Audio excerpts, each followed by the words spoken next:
हमारे गौतम बुद्ध चैनल पर आपका स्वागत है। अगर आप इस चैनल पर नए हो तो चैनल को सब्सक्राइब करें। एक बार की बात है, एक छोटे से गांव में रमेश नाम का एक आदमी रहता था। वह बहुत मेहनती और ईमानदार था, लेकिन उसकी किस्मत हमेशा साथ नहीं देती थी।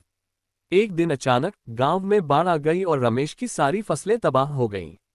उसके पास जो थोड़ी बहुत जमा पूंजी थी, वह भी इस आपदा में खत्म हो गई। उसकी आर्थिक स्थिति बहुत खराब हो गई और वह गहरे संकट में डूब गया। घर में खाने को कुछ नहीं था और उसका परिवार भूखा रहने लगा। रमेश ने गांव के कुछ लोगों से मदद मांगने की कोशिश की, लेकिन हर कोई खुद की समस्याओं में उलझा हुआ था। वह निराश होकर बैठ गया और सोचने लगा, अब क्या करूं? मेरी किस्मत ही खराब है, मैं कभी खुश नहीं रह सकता। उसे ऐसा महसूस होने लगा कि उसके जीवन में अब कोई उम्मीद नहीं बची है। इसी बीच गांव में एक वृद्ध व्यक्ति आया जो साधु जैसा दिखता था। उसने रमेश को उदास और परेशान देखा तो उसके पास गया और पूछा, बेटा क्या हुआ? तुम इतने दुखी क्यों हो?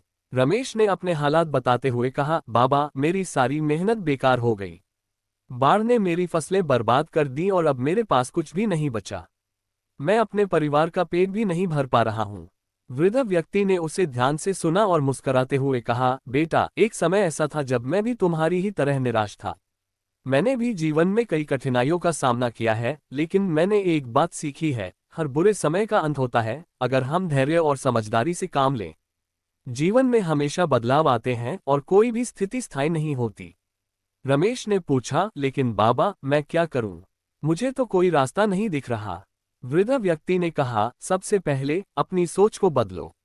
बुरे समय को चुनौती के रूप में स्वीकार करो, न कि हार के रूप में। धैर्य रखो और छोटे छोटे कदम उठाओ। अपने आसपास के लोगों से मदद मांगो, लेकिन केवल उम्मीद मत रखो, खुद भी कोशिश करो।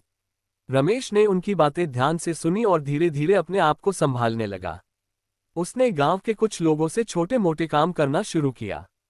उसने थोड़े पैसे इकट्ठे किए और फिर से अपनी खेती शुरू की। इस बार उसने कुछ नई फसलें उगाने की योजना बनाई और कड़ी मेहनत से अपनी जमीन को फिर से तैयार किया।